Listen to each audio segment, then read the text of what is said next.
Hello everyone, welcome to HN अध्ययन। मैं आ चुकी हूँ आप सभी के डे 5 में एंटर हो चुकी हूँ मैं। एंड आप सभी को पता है, जब आप एचपीएससी असिस्टेंट प्रोफेसर की प्रिपरेशन कर रहे हैं और कॉमर्स सब्जेक्ट आपका है, तो आप सभी को मेंस की तैयारी भी साथ साथ करनी पड़ेगी, क्योंकि प्री के साथ बाद में आपका मेंस का एग्जामिनेशन ही है। ठीक है, और हमारे पास समय बहुत कम है, तो इसलिए डे 5 में हम एंटर हो चुके हैं। ऑलरेडी हमने 4 सेशंस को कंप्लीट कर लिया है, और आप सभी इस पर्टिकुलर सेशन में देख सकते हैं कि आप इस पर्टिकुलर सेशन के द्वारा आपको समझ में आ जाएगा कि किस तरीके से हम तैयारी करते हैं। ठीक है, तो अगर आप प्रिपेयर कर रहे हो प्री एग्जामिनेशन के लिए, ऑफ कोर्स सभी अगर आप प्रिपेयर कर रहे हो प्री एग्जामिनेशन के लिए, तो आप अभ्यास बैच को ले सकते हैं। इसमें सारे के सारे एमसीक्यूज पीवाईक्यूज आपको कराए जा रहे हैं।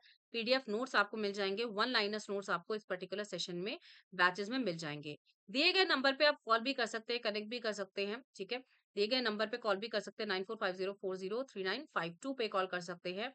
एंड हमारे बैचेस के लिए आप हमसे कनेक्ट कर सकते हैं, इवन अगर आपको कोई क्वेरी है तो। ठीक है, अभ्यास बैच आप सभी के लिए इसलिए इंपॉर्टेंट है क्योंकि आप इसमें पीवाईक्यूज को कर सकते हैं अगर आपकी प्रिपरेशन बहुत अच्छे से है, और अगर नहीं है तो दिस इज द बैच जो आप प्री एंड मेंस का बैच ले सकते हैं। प्री की तैयारी ऑलरेडी हमारी काफी हद तक कंप्लीट हो चुकी है, मेंस की तैयारी हमारी स्टार्ट हो चुकी है। ऑलरेडी हम 5वें सेशंस में आ चुके हैं। एंड उड़ान बैच जो है वो बहुत इफेक्टिव है, जो आप ले सकते हैं। कंप्लीट क्लासेस आपको मिल जाएगी, 500 से ज्यादा एमसीक्यूज, 500 से ज्यादा क्वेश्चंस मेंस के लिए, वो मैं आप सभी को करा दूंगी। And live and recorded sessions आपको मिलेगा। लाइव नहीं ले पाते तो इन केस अगर आप लाइव नहीं ले पाते तो रिकॉर्डेड आप ले सकते हैं। तो दीज आर द फीचर्स जो आप सभी यहाँ पर उड़ान बैच में दे सकते हैं, देख सकते हैं, जो आप सभी को बहुत ज्यादा हेल्प आउट करने वाला है। ठीक है, और बहुत सारे स्टूडेंट्स ने इस बैच को लिया है। आप सभी को मैं बताऊं तो अप्रोक्सीमेटली 200 से ज्यादा जो स्टूडेंट्स हैं उन्होंने इस बैच को ले लिया है। तो अगर आप इस पर्टिकुलर बैच का पार्ट बनना चाहें तो आप बन सकते हैं। 301 रुपए का ये बैच है, मात्र 301 रुपए का ये बैच है। कुछ भी नहीं है इसमें। मतलब बेसिकली 301 रुपए कुछ क्या है, कुछ भी नहीं है ना। तो आप सभी को पता है 300 में कुछ भी नहीं आता, हम पूरा एक बैच दे रहे हैं आप सभी को। एंड आप सभी के लिए बहुत ज़्यादा हेल्प आउट करेगा। एंड कोड आप सभी यूज़ कर सकते हैं, PK93। अब ये PK93 क्या है? PK93 एक रेफरल कोड है जो आप यूज़ करके डिस्काउंट और पा सकते हैं। ठीक है? तो PK93 कोड को लगाना ना भूलें, ताकि आपको सभी बैचेस में डिस्काउंट मिल जाए। जी हाँ, जैसे कि आप सभी को पता है, मैं आपको जब भी होमवर्क देती हूँ, जैसे कि आप सभी को पता है MWF में क्लासेस होती है। सबसे पहले तो मैं आप सभी को बताना चाहूँगी, 2:30 बजे क्लास होती है। ठीक है? और अगर आप क्वेश्चन का आंसर देना चाहें, जैसे आज मैं क्वेश्चन लेकर आई हूँ, होमवर्क क्वेश्चन का आंसर हमेशा आप इस पर्टिकुलर मेल आईडी पे दे सकते हैं। ऑफिशियल मेल आईडी है pkmam33@gmail.com। इस पर्टिकुलर मेल आईडी पे आप मेल कर सकते हैं, और ये जो पीडीएफ है, इस पीडीएफ के फॉर्म में आप आंसर कर सकते हैं। यहाँ पे अपना नेम लिखे, यहाँ पे डेट लिख लीजिए कि किस दिन आप ये आंसर सबमिट कर रहे हो। ठीक है, इसकी पीडीएफ आप सभी को बैचेस में मिलेगी। कहाँ पर मिलेगी? बैचेस में। जिन्होंने बैच लिया हुआ है तो इसकी पीडीएफ आप सभी को मिल जाएगी। पीडीएफ को डाउनलोड करें और आंसर को वहां पे टाइप करने की कोशिश करें। ठीक है, या आप लिख के भी देना चाहें तो स्कैन करके आप इसमें लगा सकते हैं, ये भी कर सकते हैं। ठीक है, याद है आप सभी को मैंने टॉपिक क्या दिया था? टॉपिक दिया था इवोल्यूशन।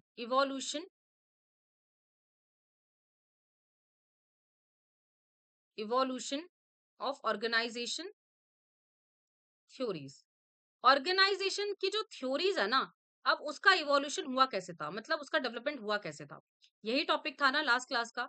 तो ऑर्गेनाइजेशन थ्योरीज का सबसे पहले तो मैंने आप सभी को बताया इंट्रोडक्शन, बॉडी एंड कंक्लूजन। भाई 3 स्टेप्स में आप सभी को आंसर को लिखना है। इंट्रोडक्शन की अगर मैं बात करती हूँ तो आप सभी उस पर्टिकुलर, जैसे टॉपिक है, उस पर्टिकुलर टॉपिक के बारे में आप सभी को बताना है। इवोल्यूशन मतलब उसका स्टार्टअप कैसे हुआ, कैसे डेवलप हुआ। तो आप सभी यहाँ पर देख सकते हो, जब हम ऑर्गेनाइजेशन थ्योरीज को पढ़ते हैं तो कहीं ना कहीं बिजनेसेस में, सोसाइटीज में चेंज हो रहा है। इफेक्टिवली सारी चीजें मैनेज हो रही हैं। ऑर्गेनाइजेशन थ्योरीज कहीं ना कहीं बहुत ज्यादा वर्क कर रहा है। ठीक है, डायनेमिक मॉडल्स में अगर मैं देखूं, मॉडर्न लैंग्वेज में आजकल का जो एरा है, अंडरस्टैंडिंग है ऑर्गेनाइजेशन के बिहेवियर की, परफॉर्मेंसेस की, मॉडर्न एरा में, तो आप सभी को पता है ऑर्गेनाइजेशन थ्योरीज कहीं ना कहीं ओवर एंड ओवर डेवलप होती जा रही है, और नीड्स को चेंज करती जा रही है, और कहीं ना कहीं स्ट्रक्चर्ड हो रही है। इफेक्टिवली मैनेज हम कर पा रहे हैं सभी ऑर्गेनाइजेशन के काम में। ठीक है, अगर मैं बॉडी के पार्ट की बात करती हूँ तो बॉडी में आप सभी को पता है सबसे पहले थ्योरी आ जाती है classical theory. Classical theory late 19 19th to 20th century तक आप सभी का क्लासिकल थ्योरी रहता है। साइंटिफिक मैनेजमेंट थ्योरी जो है फ्रेडरिक टेलर है। साइंटिफिक मैनेजमेंट थ्योरी की अगर मैं बात करती हूँ तो फ्रेडरिक टेलर ने, आप सभी को पता है कि साइंटिफिक मैनेजमेंट थ्योरी दिया था, जिसमें उन्होंने बहुत सारी चीज़ों के बारे में बताया था कि एफिशिएंसी होनी चाहिए, टास्क स्पेशलाइजेशन होना चाहिए, टाइम मोशन होना चाहिए, ठीक है? टाइम एंड स्टडी मोशन होना चाहिए, ये सारी चीज़ें उन्होंने बताई थी, तो वो सारी मेंशन मैंने कर दिया। एडमिनिस्ट्रेटिव आप सभी को पता है, एडमिनिस्ट्रेटिव हेनरी फ्योल ने दिया था, 14 प्रिंसिपल्स इन्होंने दिए थे, ठीक है? तो वो 14 प्रिंसिपल्स के बारे में आप यहाँ पर लिख सकते हैं, ज़्यादा कुछ लिखने की ज़रूरत नहीं है, बस थोड़ा-थोड़ा आप सभी यहाँ पर बता सकते हैं। ब्यूरोक्रेटिक मैक्स वेबर ने दिया था, इन्होंने यहाँ पे बताया था फॉर्मल रूल्स होना चाहिए, हायरार्की अप्रोच होना चाहिए जिसमें कि टॉप मैनेजमेंट होता है, मिडल मैनेजमेंट होता है, लोअर मैनेजमेंट होता है। हायरार्की अप्रोचेस होने चाहिए, इम्पर्सनल रिलेशनशिप होना चाहिए ताकि एफिशिएंसी डेवलप हो पाए, राइट? तो ये सब चीज़ें आपको वहाँ पे मेंशन करनी पड़ेगी बॉडी में। न्यू क्लासिकल थ्योरीज़ के बारे में भी आप सभी को पता होना चाहिए, 1930 से 1950s के बीच में ये आई, and human relation movement Elton Mayo ने इसको डेवलप किया सबसे पहले। बिहेवियरल अप्रोचेस आए जिसमें कि ग्रेगोर की थ्योरी आई, एक्स एंड वाई थ्योरी आई, हर्ज़बर्ग की टू फैक्टर थ्योरी आई, मैस्लो की थ्योरी आई, ये सब किसके अंदर है? ये सब आपके बिहेवियरल अप्रोचेस के अंदर आ जाएँगे। सो दीज़ आर द पॉइंट्स जो आप सभी को थोड़ा-सा समझना पड़ेगा कि क्या-क्या कॉन्सेप्ट्स, क्या-क्या चीज़ें हैं जो आपने पढ़ी हुई है। क्योंकि ये सारे कॉन्सेप्ट्स आपके प्री वाली क्लास में मैंने करवा दिए। अगर आपने एचपीएससी प्री की क्लासेस देखी होंगी, तो नोट्स आप सभी के पास में होंगे ना? एचपीएससी की जो है प्री की क्लासेस देखी होगी, तो आप सभी के पास नोट्स होंगे। अगर नहीं है, तो डेफिनिटली आप सभी को बैचेस लेना पड़ेगा।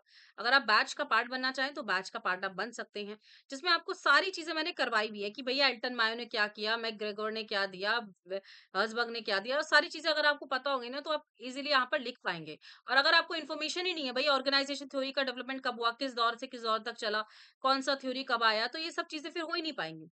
उसके बाद मॉडर्न थ्योरीज़ आई, 1960 से उसके बाद में सारी मॉडर्न थ्योरीज़ आई।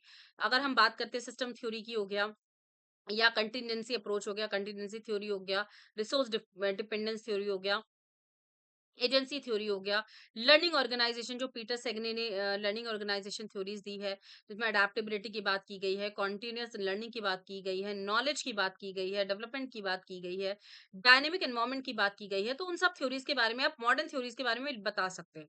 ठीक है, so these are the modern theories, जो आप सभी को जितनी भी मॉडर्न थ्योरीज है ना, वो सब यहाँ पे डाल दो। ठीक है, तो ये सारी चीजें हमने कर ली। अब कंक्लूजन में हम क्या डालेंगे? कंक्लूजन में वही डालेंगे जो हमने बॉडी और इंट्रो में डाला था। इंट्रो एंड बॉडी में जो हमने डाला हुआ था ना, उसी को डेवलपमेंट में यहाँ पर लिखना है। अब इवोल्यूशन की बात अगर मैं करती हूँ ऑर्गेनाइजेशन थ्योरीज की, तो शिफ्ट हो रहा है फ्रॉम द रिजिड, ठीक है? रिजिड से फ्लेक्सिबिलिटी में जा रहा है। सिंपल सी बात है, रिजिड से फ्लेक्सिबिलिटी में जा रहा है। ह्यूमन सेंटर्ड है, अडैप्टिव फोकसेस है, अडैप्टिव अप्रोचेस हैं। सारी थ्योरीज जो है ना, मैनेजर्स को डेवलप की जा रही है, कॉन्टेक्स्ट स्पेसिफिक स्ट्रैटेजीज को यहाँ पर अलाइन किया जा रहा है, इंटरनल कैपेबिलिटीज, एक्सटर्नल कैपेबिलिटीज को यहाँ पे डेवलप किया जा रहा है। काफी सारी जो थ्योरीज है, अब हमने कौन-कौन सी थ्योरीज के बारे में बात की थी यहाँ पे? Modern, new classic and classical theory. तो classical, new classic and modern theories के जरिए ही हम यहाँ पे सारी चीजों को इंटीग्रेट कर रहे हैं। यहाँ पर और क्या-क्या हो रहा है? इनोवेशन हो रहा है, एथिक्स डेवलप हो रहा है, ऑर्गेनाइजेशन का डेवलपमेंट हो रहा है, ऑर्गेनाइजेशन में जो लोग हैं उनकी थिंकिंग डेवलप हो रही है। तो ये सारे पॉइंट्स आप अपने आप लिख सकते हो, ठीक है? इतना तो आप सभी को पता है ना कि भैया ये कंक्लूजन में क्या-क्या आएगा। कंक्लूजन में ज़रूर मेंशन करना है जो इंट्रोडक्शन में बोला है, जो बॉडी में बोला है, उसके पॉइंटर्स यहाँ पे छोटे-छोटे डाल दो। मैंने हमेशा आप सभी को ये भी बोला है कि बॉडी में पॉइंटर्स के फॉर्म में आंसर करो। पॉइंटर्स, कथाएँ ऐसे लिखने की ज़रूरत नहीं है। जितना पॉइंट्स के फॉर्म में आंसर करेंगे, उतना ज़्यादा क्लैरिटी होगी और इतने ज़्यादा मार्क्स आपको मिलेंगे, ठीक है? और अगर आप ज़्यादातर ऐसे थ्योरी धड़ल्ले से एक-एक बार मतलब थ्योरी लिखे जा रहे हो और पॉइंटर्स नहीं है, तो डेफिनिटली आपको कम मार्क्स मिलेंगे। ये चीज़ हमेशा ध्यान रखना आप लोग, ठीक है? अब जो नेक्स्ट टॉपिक है, वो है आपका impact of globalisation on Indian business. Impact of globalisation on Indian business, भारतीय व्यापार में जो आपका प्रभाव हो रहा है, जो बिज़नेस का प्रभाव हो रहा है, या मैं बोलूँ जो ग्लोबलाइजेशन का प्रभाव हो रहा है, वो कैसे हो रहा है? ठीक है? भाई ग्लोबलाइजेशन है ना, अब हम हर एक कंट्री के साथ भी डील अप कर रहे हैं। बेसिस पे हमने इंडिया का यूएस से भी रिलेशन, यूएस का इंडिया से भी रिलेशन है, यूएस का जर्मनी से, जर्मनी का यूएस से। भाई ये सिंपल सी बात है, सब ग्लोबलाइज्ड है, ठीक है? सबका डेवलपमेंट हो रहा है, सभी ऑर्गेनाइजेशन एक दूसरे की कंट्रीज में एंटर हो रही है, राइट? ताकि डेवलपमेंट हो, ताकि हमारा नाम डेवलप हो, है ना? ताकि हमारा इकोनॉमी ग्रोथ हो। तो ये सारी चीज़ें आपको वहाँ पे मेंशन करनी पड़ेगी। गॉट इट ना? आंसर किसमें मुझे मार्क करना है? आंसर करना है pkmam33@gmail.com। कब तक? मतलब अब जैसे आपका आज का पूरा दिन हो गया, कल, कल रात तक आप मुझे आंसर सेंड कर दो। अगर आप कल रात तक मुझे आंसर सेंड कर देते हो तो मैं डेफिनिटली फिर परसों वाली सेशन में ले लूँगी। क्योंकि कल जो क्लास होगी वो आपकी होगी एमसीक्यूज़ वाली। ठीक है जी? समझ में आ रहा है? हाँ, एक क्वेश्चन मुझे आया था, उसका एक आंसर मुझे एक स्टूडेंट ने मुझे भेजा, तो मैं आप सभी के साथ में वो भी शेयर करना चाहूँगी। जैसे पूजा जी ने मुझे यहाँ पे भेजा, वैसे तो पूजा जी आपने मुझे थोड़ा-सा लेट आंसर दिया बट इट्स ओके। आपने मुझे आंसर दिया, मुझे बहुत अच्छा लगा, ठीक है? यहाँ पे उन्होंने क्या दिया था, विषय मैंने एक दिया था आपको भारत में महिला उद्यमी, है ना? अब आपको पता है विमेन एंटरप्रेन्योर्स बढ़ते जा रहे हैं भारत में, तो क्या डेवलपमेंट हुआ? अब उसके परिचय की बात करते हैं मतलब अगर मैं इंट्रोडक्शन की बात करती हूँ, तो उन्होंने यहाँ पे लिखा हुआ है, भारत में जो अर्थव्यवस्था है उसमें महिला उद्यमी का भूमिका बहुत दिन प्रतिदिन महत्वपूर्ण होती जा रही है। बिल्कुल सही है भई। भारत में महिला उद्यमी एक उभरता हुआ क्षेत्र है जिसमें डेवलपमेंट हो रहा है वुमेन्स का, ठीक है? उनकी कौशल, उनकी प्रतिभा, उनके नवाचार की माध्यम से केवल अपने ही बल्कि नहीं समाज और देश के लिए भी महत्वपूर्ण योगदान दे रही हैं। बिल्कुल सही है, इंट्रोडक्शन में बिल्कुल सही लिखा है, ठीक है? और अब ये महिला उद्यमी का उन्होंने यहाँ पे भूमिका का के बारे में बताया। आई थिंक ये आपने बताया है मुझे बॉडी में, है ना? बॉडी में, जी। ये सारा बॉडी में आ जाएगा आपका, ठीक है? निष्कर्ष। बॉडी में यहाँ पे आप लिख सकते हो ना, राइट? महिला उद्यमी में विभिन्न क्षेत्रों में पहचान बनाई गई है। जैसे प्रायोगिक हो गया आपका स्टार्टअप हो गया आपका, हस्तशिल्प हो गया, है ना? तो ये सब क्या है? ये आपके हस्तशिल्प हो गया और आपका कुटीर आयोग हो गया, शिक्षा के स्वास्थ्य के क्षेत्र में मतलब हर एक क्षेत्र में वुमेन्स अपनी पहचान बना रही हैं। जैसे इन्होंने एग्ज़ाम्पल दिया है फाल्गुनी नायर का, ठीक है? फाल्गुनी नायर का एग्ज़ाम्पल दिया है जिन्होंने उन्हें बताया कि सौंदर्य और फैशन की दुनिया में उन्होंने वो क्रांति लेकर आई है, तो सभी को पता है। वंदना लूथरा वीएलसीसी की जो हैं अध्यक्ष हैं, ठीक है?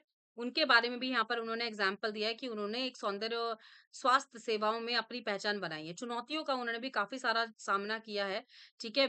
आपका समाधान की कमी जैसे हो गया, भई बहुत सारी चीज़ें होती है ना, फ़ाइनेंशियल हेल्प नहीं मिलती है, उनको अवसर नहीं मिलते हैं, ये सारी चीज़ें क्या है मैंने चुनौतियों में बताया था ना, अवसर नहीं मिलते, सामाजिक और पारिवारिक दबाव है, बिल्कुल सही है जी।